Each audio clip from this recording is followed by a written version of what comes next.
Quaker Fari here for talkSPORT MMA. We are in Manchester for UFC 304. I'm joined by an absolute legend, the former 145 champ at UFC, as Volkanovski. How you doing, brother? I'm doing very well, mate. Doing very well, thank you. How's Manchester treating you so far? It's been good, mate. It's been really good. Never been England, never been this side of the world, never been Europe.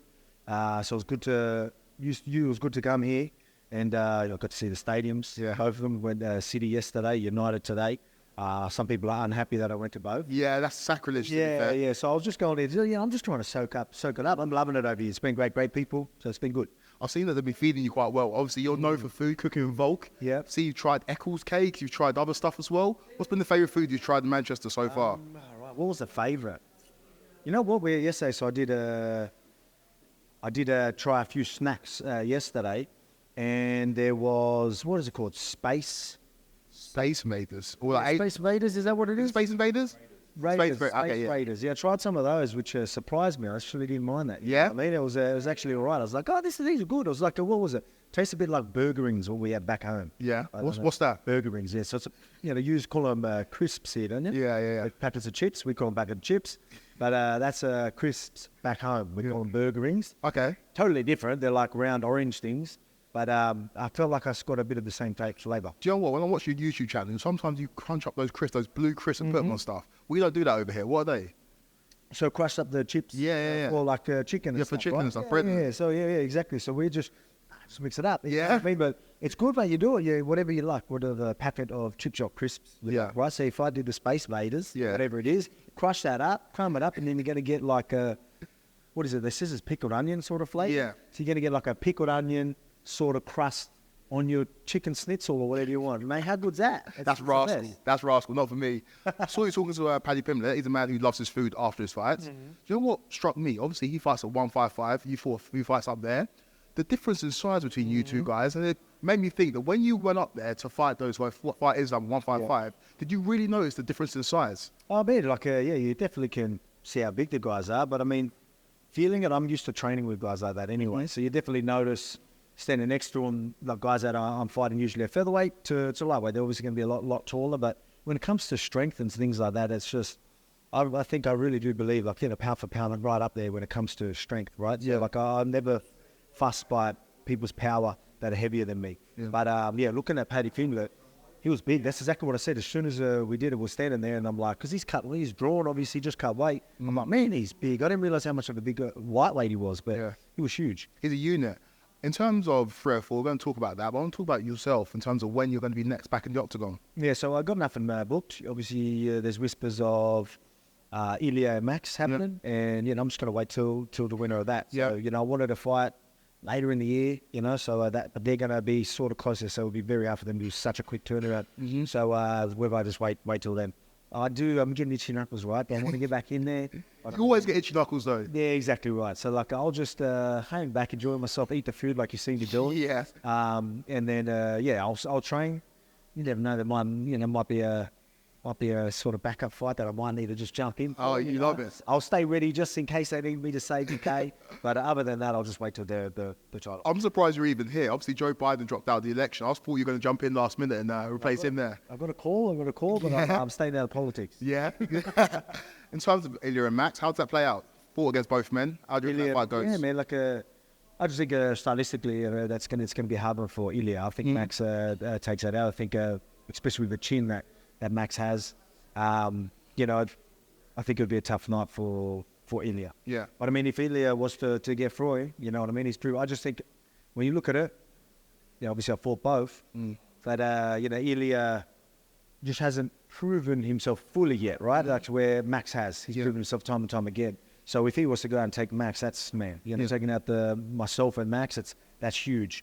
But let's see what happens. You got options galore. If Ilya wins that fight, you can fight a rematch him for the belt at 145. Obviously, that excites me a lot. If Max wins, though, BMF belt. I'm not full for that yet. And that's why that excites me. A lot of people are like, hey, you're going to get out of bed for a 4-5 with Max. Everyone's going to be for a title. Yeah, every other one was for the title. Yeah. But a different title, BMF, a belt on there, maybe you never know. So I think that's something that I'd love to do. Yeah. And that would excite me. So right now I'm at a stage where I just want some exciting fights. Yeah. Obviously fighting for the belt is exciting. late notice fights are exciting. Yeah, enough of that one. Though. And heavyweight fights are exciting. You know? You talked about itchy knuckles, and you're a man who's obviously always been active, and you want to get active. And you talked about that quite a lot. Mm-hmm. Is that something you're going to consider going forward in your career in terms of maybe spacing out your fights a little bit more, just to avoid some risk that you faced in previous fights? No, I don't think so. I think just the timing is, after the 2 back-to-back, and maybe I did rush that last one. Yeah. I'm just not going to make that mistake straight away. Yeah. But as soon as I'm back on the horse, Yeah. you know, I'm planning on going out there, getting that belt back and defending. You know what I mean? You That's see, just your how I am. kickboxing boys are crazy. You love it. You love it. Well, that's it, man. Like, I don't feel like there's anything wrong with being active. I think that mentality and mindset that made me that active champion, and you see me leveling up every single time. Yeah. It's because of that guy. See, a lot of people see the 2 losses and then all of a sudden, it's a bad idea. I'm like, you weren't saying that for my 5-6 defenses, right? Yeah. So when I was doing them few years of just, of doing what I did, like no one was questioning that. Everyone was like, how good's this? 2 back-to-back, it's because of this. Yeah. Like, it's easy to say that now, but I plan on doing the exact same thing as soon as I've had the rest. I've recovered really well. It's been great. I can get itchy knuckles, get back in there, get that belt back, and then do the defenses, you know what I mean? And then just stay active again. Someone else who gets itchy knuckles is Israel Adesanya, takes on Dricus. How's that fight go? Yeah, man, like obviously it's going to be a tough fight for Stylebender, but, Stylebenders, I think, I even chatted to him before he started camp, and he was already fired up and on. So we're going to see him coming back.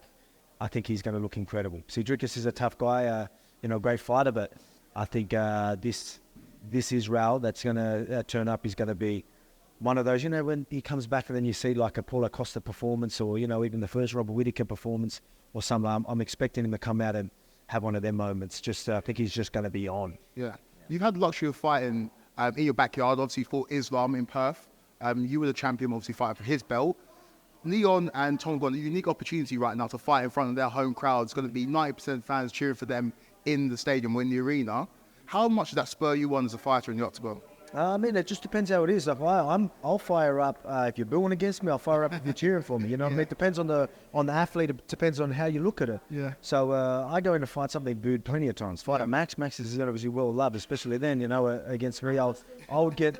Oh, there it is. Straight from the field. I appreciate that. Look, Sorry, guys, I'm absolutely flying in here. I'm gonna have to eat it in front of it. Let's see. Oh, here we go. Try that one out. What is it? You know how much I've eaten in the last 10 minutes? All right, here. Can I put that down? Yeah, hold that. All right, all the meatballs, eh? All the meat. Here we go. Look at this. Look at this content. How they treat you. Well, that looks good. That's the perfect bite right there. Look at that. Place that meatball there. So the first bite was just perfect. Oh, not yet. Not yet. See it all that yet? Well, there's too much herbs for me. Like, Okay, yeah, fair enough. Let me go. you get those one forward. Used to a couple. Good? No. Well, mate. I'll go and have a bite. Let's do it. Walking to South Riddles there, like you're eating something. On the show, they gave me some snacks that I was eating. Then I got a big gyros that I just ate in front of everybody. Now I'm eating this. Everyone's going to be like me. Well, everyone's like sitting there. I always talk about, 13 kilos, 11 days. Now you know why. Yeah. Waiting for another bite there. Nice one, Molly. There you go. Look at that content. Eating a meatball sandwich. Look at the access you just got. Yeah, behind the scenes, meatball eating. You know what I mean? I think professional eating is the next career for you, mate. You've literally eaten so much food today already. I've been saying that. I haven't eaten all day as well. Yeah. So I think that's fair. Yeah, no, it is. We've been told to wrap. We've got a few questions about 304. Yep. Obviously, huge card here in Manchester. Leon versus Bilal. How does that go? Well, look, man, Leon's he's proven himself. Bilal's a very calculated fighter.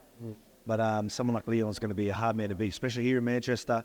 I just think he's too well-rounded and got too many tools, and it's going to be too difficult to beat. So I think he goes out there, and I think he can get the finish. I think he's going to be a bit more aggressive. I think he knows he can be a bit more aggressive with Bilal, and I think he might get the TKO. Aspinall versus Blades. How does that one go? I mean, a lot of respect for Blades, but Aspinall is just... he's so good, mate. Yeah. I'm a massive fan. It's no secret that I'm a huge fan of Aspinall, and I don't care really who's in front of him. I'm always going to back Aspinall because he's that good. Yeah. And so Curtis Blades obviously is a a dangerous matchup for anybody. But someone like Aspinall's just, you can never bet against him. Incredible, isn't he? He is. Paddy Pimblett versus King Green. Yeah, so this one's a tricky one. Obviously, it's a step up in competition. Paddy coming off the fight, and a lot of people, looking at that, as a Tony Ferguson. Look what he was able to do to Tony Ferguson on the ground as well, though.